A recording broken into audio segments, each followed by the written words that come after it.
It's an interesting time for business.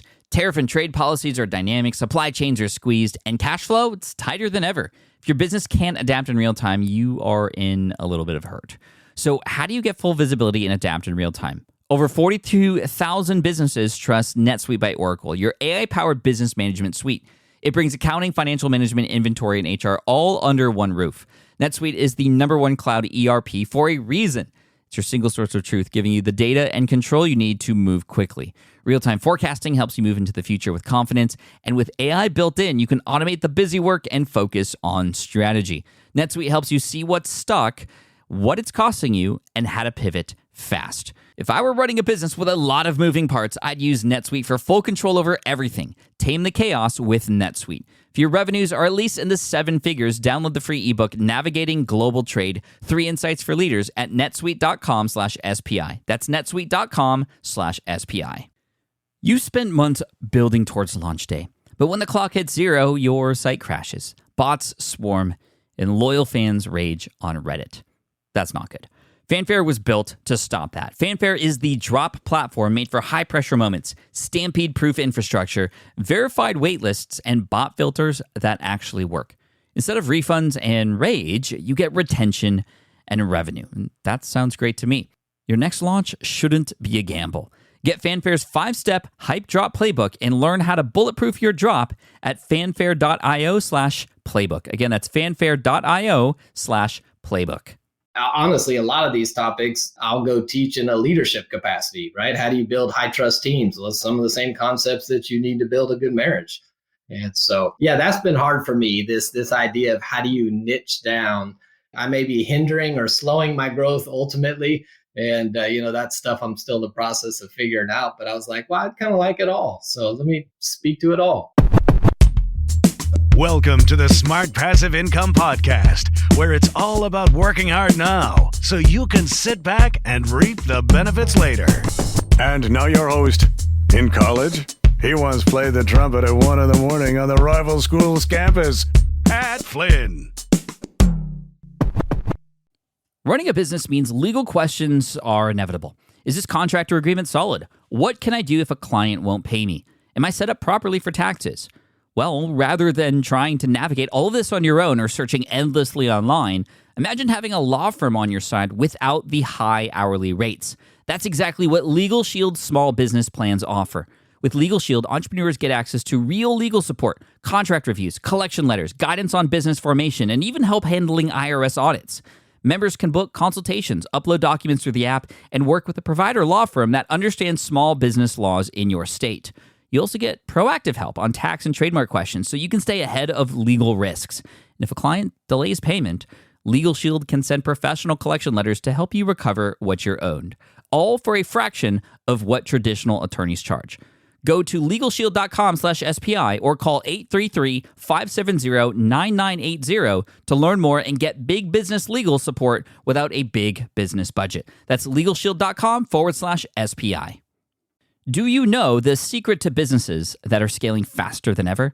They're using Upwork to tap into a diverse pool of skilled freelancers across various industries. With Upwork, you can find specialized freelancers in marketing, development, design, and more. Experts who are ready to help you take your business to the next level. I've personally used Upwork myself and can vouch for it. Posting a job on Upwork is easy. With no cost to join, you can register, browse freelancer profiles, get help drafting a job post, or even book a consultation. From there, you connect with freelancers that get you and can easily hire them to take your business to the next level.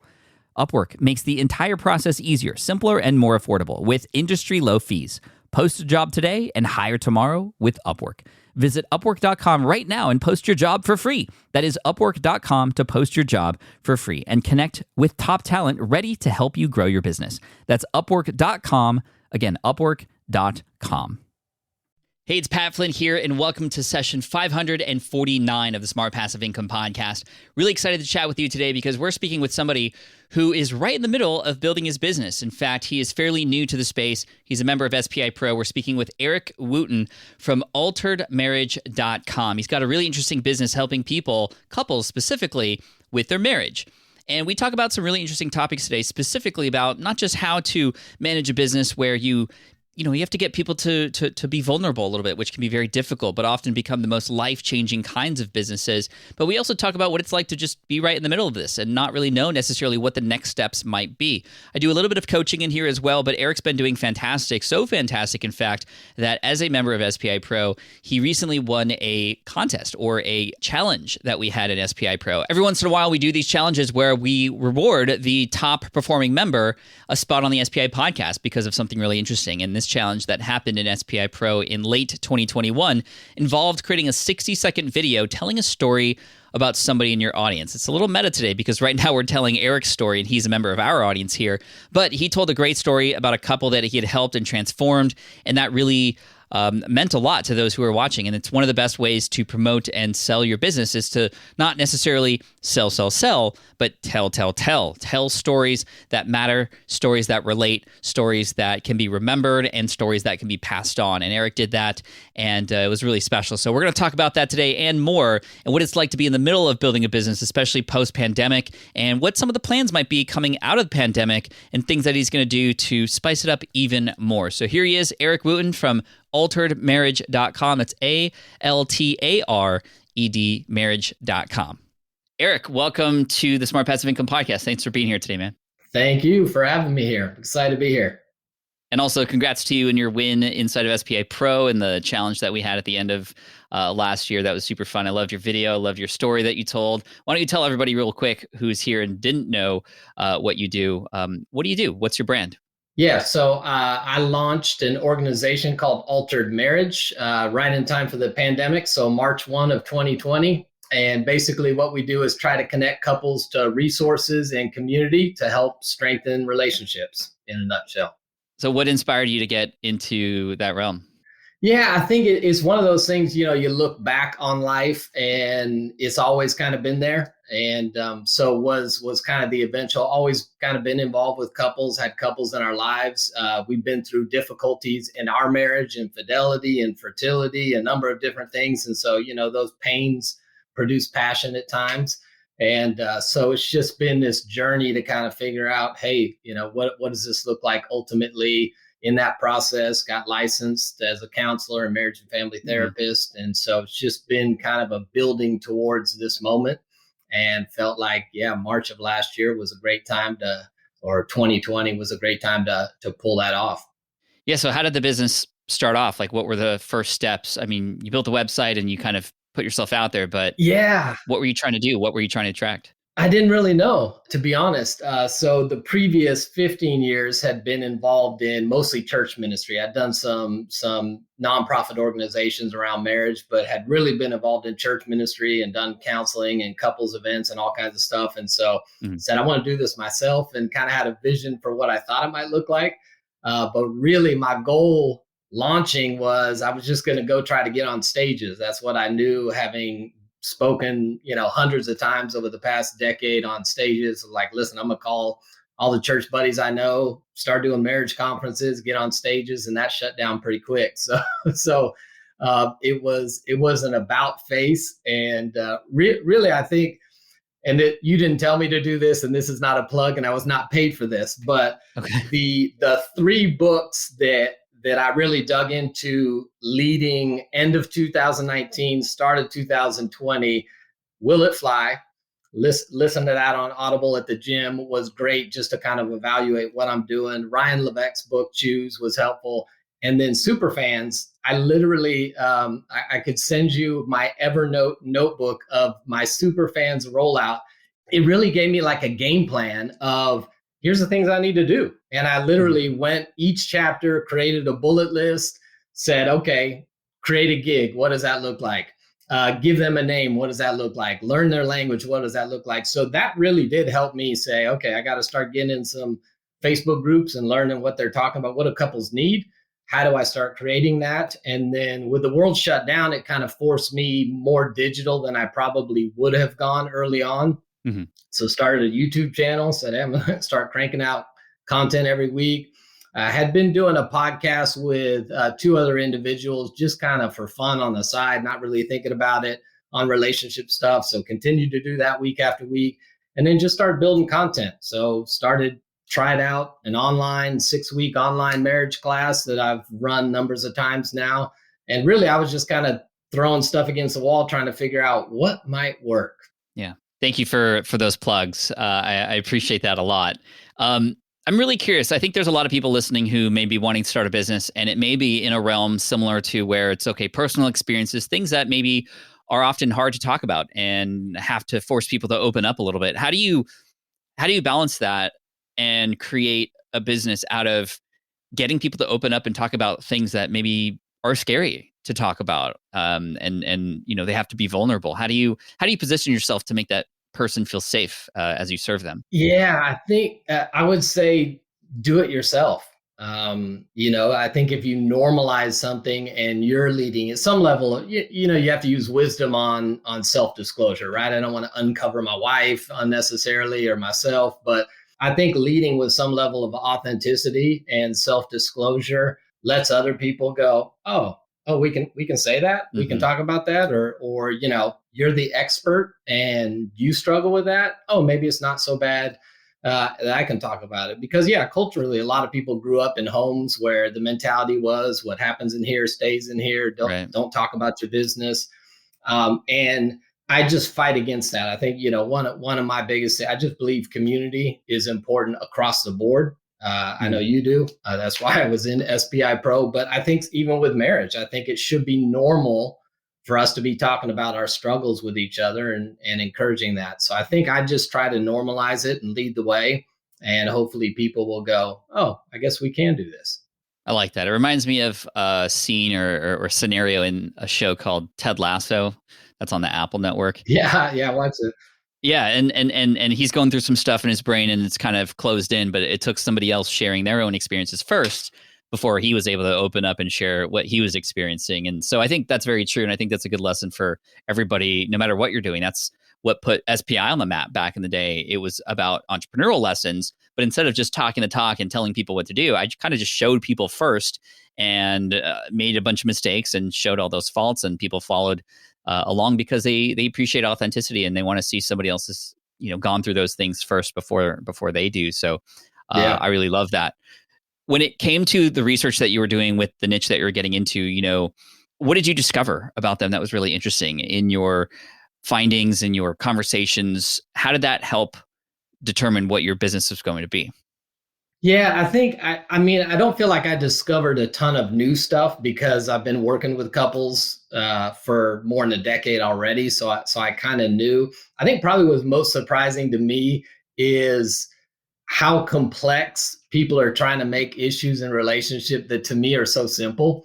And I'm just pretty simple and logical. And I love learning and digging deep, but then trying to figure out how do I take a concept that is 10 levels deep and too much for most people, but it has some real practical applications. I think that probably what surprised me most is people thinking something is one thing, and I'm kind of like, hey, no, slow down. It's not all that hard. It's just this. So why don't we talk about this? And I think that was probably most surprising to me, that we're overcomplicating relationship, I would say. I would say that's very true for sure. Who is your target audience? Is it the husband? Is it the wife? Or like who initiates the conversation with you normally?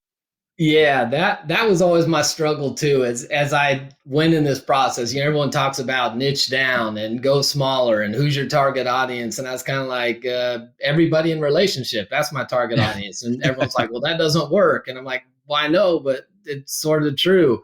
The reality is most of the time it's the women reaching out for. Women are just more in touch relationally and emotionally and more willing to ask for help. So yes, the reality is, like the YouTube channel, majority women are watching that and responding. People who reach out for counseling, majority of the times it's women, which is a sad state. The guys got to step up here, but it's how we're raised and how we're wired. So I would say yes, married women, probably the 25 to 45 range are probably the ones I'm talking to the most. But again, it's some of it's kind of universal. Your dating and marriage concepts and relationship concepts apply to the dating process. They apply if you're 30, they apply if you're 70.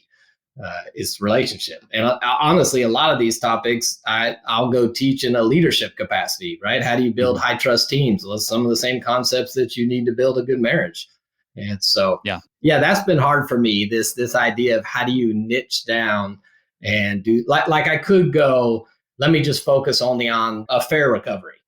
That's my audience, people who have been in affairs, but I just didn't want to. And so I may be hindering or slowing my growth ultimately.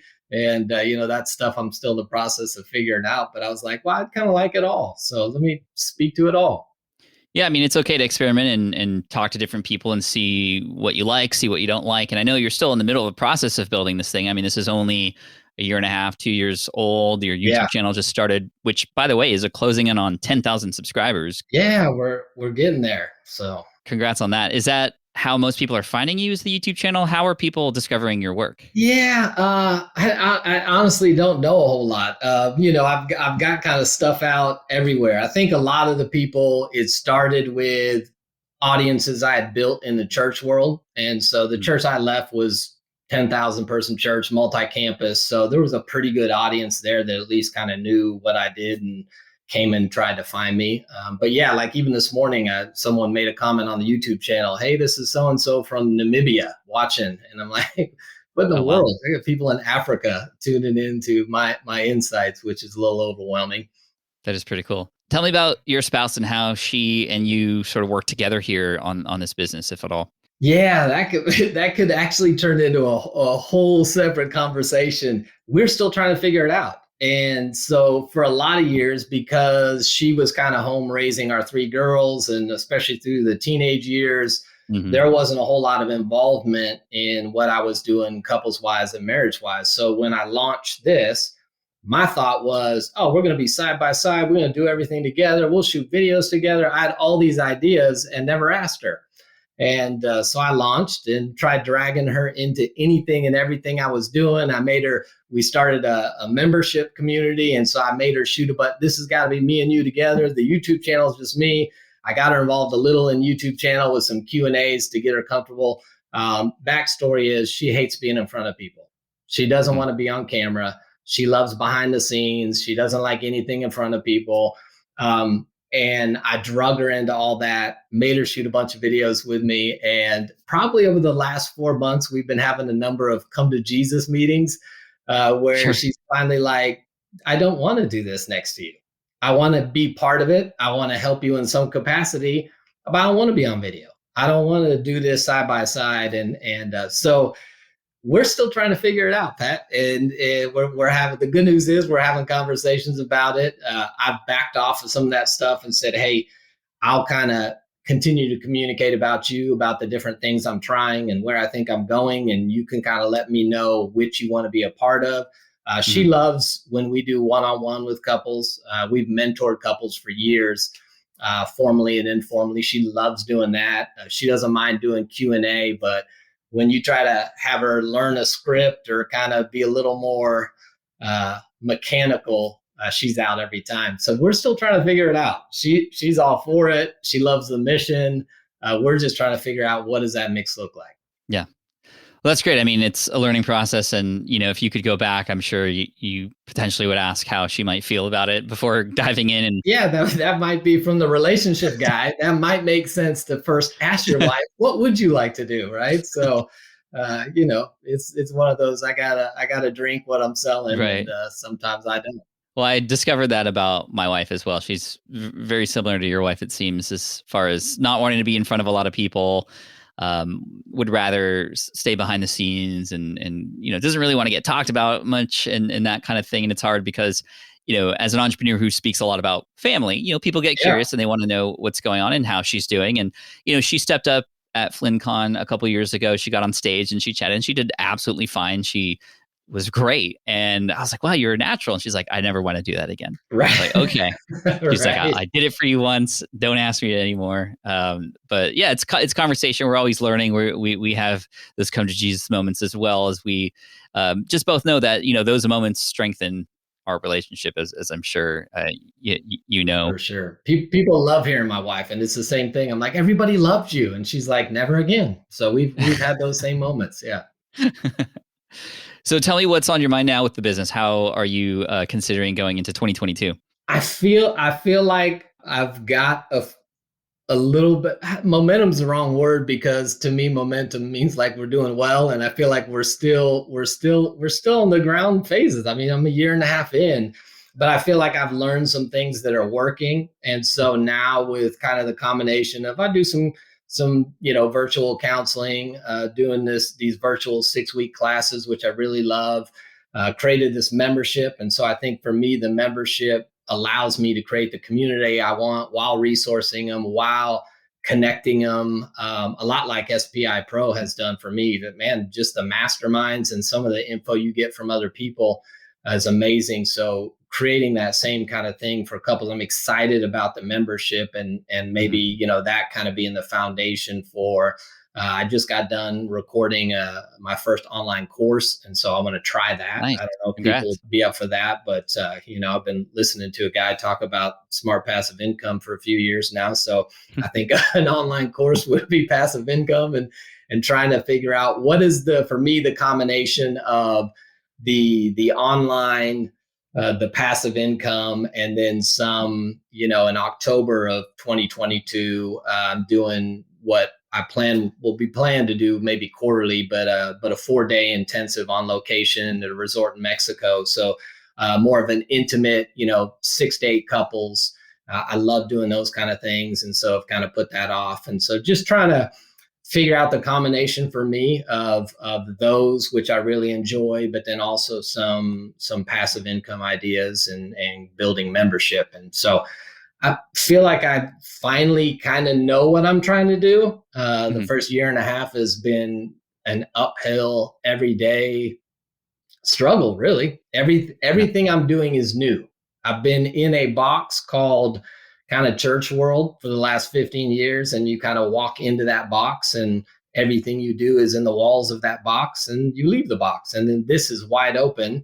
And instead of leading big teams and speaking and doing all these things, I walk into an office by myself every day, stare at myself, and try to figure out, what am I going to learn today, right? I mean, YouTube. I don't even know how to upload a video. I don't know how to start a YouTube channel. I don't know what camera to buy. I don't know how to edit a video. So everything I've done over the last year and a half has been new and learning, and it just kind of feels like you're walking through deep snow day after day after day. And so I feel like maybe I got some at least some cross country skis, which is a little harder than downhill skiing, but better than snowshoeing. So I feel like I kind of know where I'm going, and can I now start to build some momentum?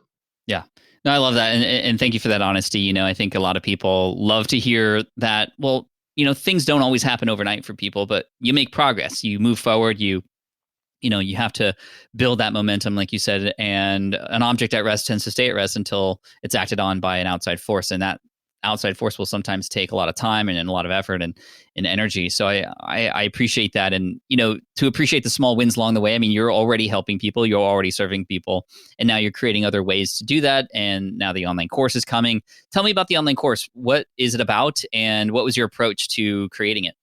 Yeah, I just took the topic that every couple says is their issue. So when couples come to counseling, the number one presenting problem of all couples is we can't communicate. And again, for me, I'm like, most of the time, it's not even a communication issue. It's other stuff, because you communicate fine. You're yelling at each other. You're articulate in what you say. Like, it's not you can't communicate. It's other underlying stuff going on. And so I said, if I was struggling in communication, what would help me? And I tried to create, it's kind of 4 modules, 19 videos. It's got 12 different exercises. So again, that may be overkill. I'm about to find out. And I may go, I need to tone it down, or I need to turn this into 2 different courses, or maybe it's not enough. But really just walking couples through what are some of the key issues in communication? What are some of our misses? What are some of I have some characters of conflict that show up, and help identifying that. And then really trying to help couples create a communication rhythm that works for them. I think with intentionality, you can avoid a lot of the stuff that is tripping you up. And I think that's generally a lot of couples' problems, is just a lack of intentionality. We bought into this. I think dating causes you to buy into a myth that everything kind of organically happens, and then you get married and you have kids and you have real life and you have jobs, and the stuff that used to just happen isn't happening, and now we're not, quote, in love anymore. And it's like, that's not it. You're just not intentional with doing the right things on a regular basis. And it's a lot like business. I mean, there's a business side to marriage. Maybe we don't want to talk about it, but we all get married for the fun relational side of marriage. But there's a business side, and if we manage it well, I think we can help out the relational side. So yeah, it's just around trying to help couples understand why they're not communicating well and how to step into a rhythm that will really help them. Nice. So what's the real promise or transformation there? You could talk about what's inside, but people, that's not what they're buying. They're buying the results. What's the end result of what it is you're offering? Yeah, the end result is better communication, which leads to greater connection and intimacy in your relationship. Yeah, there it is. Yeah. Love it. So when is it launching? Not exactly sure when it's done. So whenever I decide to launch it, and that's been one of my other, since we're talking about entrepreneurial struggles, is with these multiple kind of offerings now, trying to figure out, when do I push what? And, I've been following, I think I came on to Shane Sams through you and the Flip Lifestyle, but really kind of following some of his membership marketing calendar. Did that the end of 2021, and that's been helpful. But it's like, okay, well, if I push membership, then should I not push the course, or should I not push my upcoming class? And then, well, I got to get people signed up for this retreat in October. So my answer is I don't really know when or how I'm going to push it well. So what do you think your next steps are then? I think my next steps are to decide just when I want to launch it. And I don't really know, to be honest with you. I don't have a good answer, and maybe you can help on that one. No, that's okay. I mean, I'm putting my coaching hat a little bit on for you to, hopefully help you pick a date at some point this year to choose and just kind of work toward, knowing that, okay, like, you launch and you'll get some sales most likely, and then you'll have a group of people in there going through and helping you validate what's working and what's not, which should inspire you and help you fine tune it before an even bigger launch with now testimonials behind it. Or maybe it doesn't make any sales, in which case, okay, well, this is what people need. The messaging or the positioning was maybe incorrect, and then you can have conversations with your audience about, okay, well, where did I miss the mark, or what do you really want and what is missing? So, the truth is, if you just kind of let it linger, you'll make the same mistake that I did. Quick story: when I sold my architecture exam guide back in 2008, which was very successful. It was a PDF file. I sold it for $19. It did extremely well. There were no course creation tools back then necessarily. You had to kind of code your own thing. So I actually hired a company with some of that income to build out a WordPress-based course platform. Mm-hmm. And I had set it up, and I had my PDF file essentially transformed into this online course, and I filmed the videos for it and everything, and I never launched it. I never launched it because I was too afraid of whether or not it was actually going to be helpful. I was too afraid of what people were going to say. I didn't like the fact that I was voicing it and my face was on camera, and I just kind of let it sit there. So when I consider now, looking back, the value that I didn't offer my audience because I was just satisfied with a book versus something that would have helped much more, I lost out on potentially 10x earnings as a result. Like, it could have been a few $1 million that I left behind as a result of just waiting. A little bit of perfectionism got in the way. I don't know if you fall into that trap, but I definitely do. Luckily, I don't. I probably need more perfectionism. Yeah, I'm kind of like, well, let's just wing it and see what happens. So I'm just trying to figure out timing to maximize it. So I may do. I'm launching an upcoming 6-week class, and so once I fill that class up, maybe I'll turn right back around and kind of try to communicate and launch that. How much does the class cost? The class is $299 a couple. So it's an hour and a half once a week for 6 weeks. Okay. What's cool is an online course. it would be positioned as a little bit lower cost, right? Correct. Typically. And so your in-person stuff or your virtual stuff anchors that price and allows you to go, okay, well, you can't afford that. That's okay. We got this thing over here that will help you, and it's cheaper, and it will serve those who are not going to get into your virtual Yeah. events or your in-person Yeah. events. So I think it's a perfect offering. You now have like a middle offering for people who can't work with you or just aren't able to, or maybe are too afraid to, right? And now you have sort of a at your own pace kind of thing going on. Yeah. How do you manage the 6-week program? I'm curious to see how that is actually, what's that experience like? What tools are you using to make that happen? Yeah, so really just using Zoom on it, and so we do, like I said, an hour and a half class on a given night. Run it Mondays or Wednesdays for 6 weeks straight, and so I limit it to 20 couples. I want the experience to be somewhat intimate, and so we'll do kind of an opening icebreaker, some stuff like that. I'll do a teaching portion, which is usually 20 to 30 minutes on kind of the topic for that night. And then we break into small Zoom groups of 5 couples each, led and facilitated by a couple that, I've been working with that knows what to do. And then we come back together at the end of each time for any Q&As and kind of the challenge for the week I give them. And they're off and running. We circle back next week and do it again. So nice. How do you encourage people to share during those moments? Because with especially the virtual stuff, I mean, a lot of the value comes with participation in those things. Yeah. I could watch a virtual conference and just be bored as heck, but I've done virtual things where it feels like I'm almost in the same room. What do you do tactfully to make that happen and make them feel like, it's a place that they feel safe, engaging, and being a part of? Yeah, so we kind of some of the ground rules you set up at the beginning. So going back to what I said before, I lead the way on that, and so me being transparent, and I'll find opportune times to share aspects of our relationship that obviously I've talked to my wife ahead of time that that we are comfortable sharing. So I'll lead the way with that. I'll set some ground rules, which is this is a place to share. The expectation is that we would share to the level of comfort we have. And also the expectation is what we talk about here stays here. We want to guard and protect each other to create a safe space. And then the facilitators that are facilitating when we break into those small groups, they get that. They've known me for a while. They know what the goal is. And so they'll do a little bit of self-disclosure. And also you can part of it is learning the skills of leading a small group, right? And there's some things you do. You can call people out and ask people, if they're not talking, hey, Johnsons, would you guys like to share on this one? Are you comfortable stepping into this? Or even giving people time. Hey, I'm coming to you next, Smith. So if you want to start thinking about what you might have around that, if you want to mute yourselves and talk and make sure you guys are both on the same page about what you want to share. So just some little techniques to create that environment. But I think when you set the tone, you explain, this is what we're here for, this is what we're doing, you lead the way.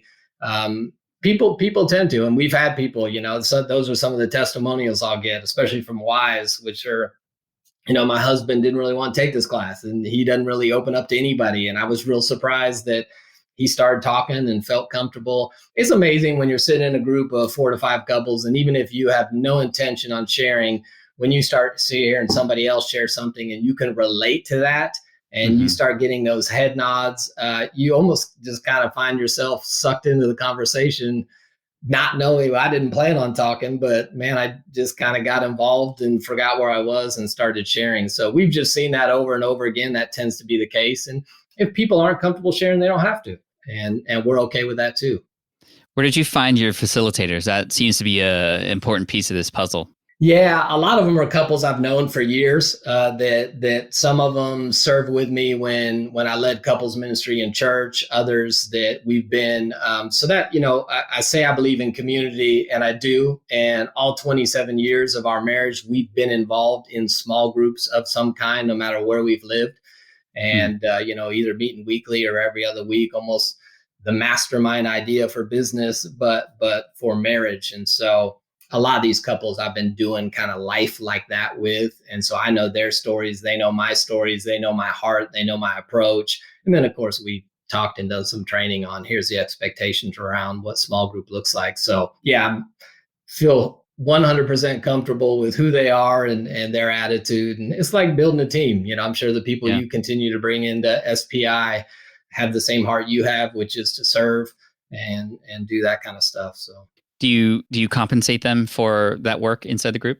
I do a little bit, and I think a lot of them are gracious with where I'm at right now and have a heart to, hey, we want to support your organization in any way we can. So honestly, I didn't promise any of them anything up front. None of them asked for anything, but I gave them all some Amazon gift cards and afterwards to thank them for their time and effort. But they love doing it because they love couples and they believe in what we're doing, and they'd honestly do it for free. But yeah, I want to compensate them as well. That's great. And so I can imagine once the world opens back up that a lot of the in-person stuff that you want to do, like in October, that feeling that you might offer virtual, but now in person in a destination area, you can see each other, you can touch, you can feel, you can be emotional with others. I think that's going to be really cool. Have you run one of those before, like those retreat type things? Yeah. We've done in the past, I've done everything from 3 to 4 day intensive experiences to overnighters, just even a 24-hour Friday, 5 to Saturday at 3 at a hotel stay, just kind of getting away and focusing in. And so, yeah, I've done a lot of that stuff in the past. And what's a typical day schedule or agenda for like a day during one of those in-person events? For like a retreat like that? Yeah. Yeah, I think on the just an overnighter one, you kind of get people showing up after work around dinner time, usually do some icebreaker stuff, a little social, have dinner, and then start with a session that night. I usually like that first night session because people are coming in distracted, whether they're flying somewhere or driving in, they're tired, they're distracted. We're not going to go super deep and heavy because it's going to be overwhelming. So we'll usually do a lighter topic, maybe something around personality assessments or temperaments or something that, is kind of fun and a little more lighthearted, but helps understanding. Sleep on it, give them something to do at night, and then jump back in the next morning, do some breakfast, usually a session, maybe a little break, another session. And so try to get on just a 24-hour one, 3 to maybe 4 sessions, depending on, how in depth they are.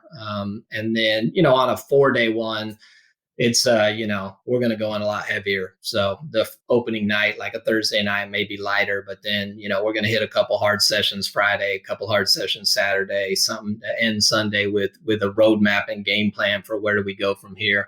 I'm kind of a reluctant counselor. One of my frustrations with counseling has always been not a whole lot of progress in meeting with somebody you don't know for 50 minutes once a week with no other relationship with them. The community aspect is so powerful. And that's why I love like an intensive weekend, man. These 6 to 8 couples, become friends for life a lot of time. And you've now built community, and we're going to walk with you when you leave here. And so here's what the next 3-6 months look like. Because otherwise you make some progress and then, you follow up with a couple 3 months later and right back in the same place and so that's why I love the membership. Anything you can do with community is going to serve couples better than, hey, we're going to a random counselor who helps us out and has no other impact in our life other than 50 minutes once a week.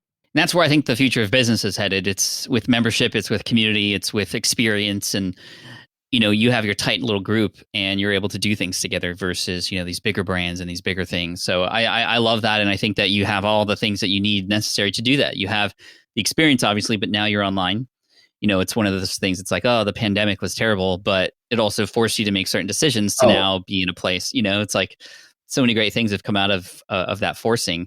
And in addition to that, now you have all these different levels of offerings. You have the high level retreats, you have the mid-level virtuals, and then now you have the course that's coming and some other sort of even smaller than that kind of things. So I think you're close to that point, Eric, where you won't have to trudge through the wonders of snow anymore. You'll be able to sort of stake your ground in and go, okay, this is where I'm building my home. This is what's here. And then you'll be able to kind of invite other people into it without having to explore anymore because you'll have nailed it. And it does take a couple of years typically, as I find when I work with people, to find their voice, to find themselves, and to find their rhythm and cadence. So you're pretty much, if not very close to being there. No, I appreciate that, Pat. And that's really one of the, when I started, there's so much information out there, right? And there's so many people, quote, killing it that are like come with me because I'm killing it and I'll help you kill it. And so I found myself, you name it, I've taken somebody's free webinar on membership or sales funnels, or I mean, we could sit here and name all the big names. I've watched them all. But sometimes it causes more confusion and overwhelming. And so I think that's why I connected with you and SPI, Pat, is because you're not trying to run out here with a gigantic personality and be overly energetic and get everybody in. You're just matter of fact. This is what I've done. This is what works. This is what's not worked. And for me, that's applicable. That Superfans book, literally, what if someone said, "Hey, what's your business plan?" I don't know how to do a business plan. I've never done one before. I'm a first-time entrepreneur, solopreneur, whatever you want to call me. I have no idea. I don't even know what a business plan looks like. But when I read Superfans, I said, I got a business plan. That was my business plan outline. And so I think the community that you provided, just being an SPI pro, I mean, the conversations I get to listen in on, I mean, there's some people in there doing some big stuff, and I just get to be a fly on the wall and listen to it. And then the masterminds, being a part of that. So I think, the only reason I feel a little good about where I am a year and a half in is because I feel like I've had tons of great mentors. And that's the great thing about the online space and books, right? This is the first time we've ever talked, but you're a mentor through all your content, whether we ever talked, and have been instrumental in me making this progress and getting there. And so, thank you, man, it's been amazing too. And I think that's for anybody trying to start out. It's like, find your people. And there's lots of different memberships I could have joined that I looked at. But for whatever reason, some of them didn't resonate with me, didn't click with me. That's not my personality. I can maybe take some of your tools and ideas. But I think for me, you and SPI and SPI Pro was like, oh, here's my tribe. I can grow with this tribe. And I think we are. Thank you, Eric. I appreciate that. I promise I did not pay you to say that. No, that's why I say you had no idea that I'd read those books. That we've never talked about it. No, it's a perfect lesson to end on. It's this idea of, whether it's SPI or another group or another community, you got to find your place where you can go and listen in and get inspired and get motivated and also serve. And when you serve those communities yourself, you're going to get served back. And it's just a pass back and forth for the benefit of everybody. So this is, our conversation right now is a perfect example of what you say you do, right? This is part of Superfans, make them shine. Yep. I'm someone who's part of your community, who did not earn this platform that we're on right now, who doesn't deserve this platform based on performance, but because your heart is to serve and make it shine, here we are having a conversation where I'm learning and getting access to a bigger platform than I would have.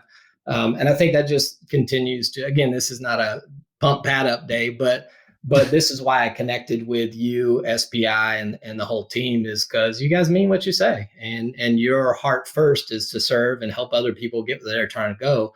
And that's for any entrepreneurs who are where I am, or a half a year behind me or 2 years ahead of me.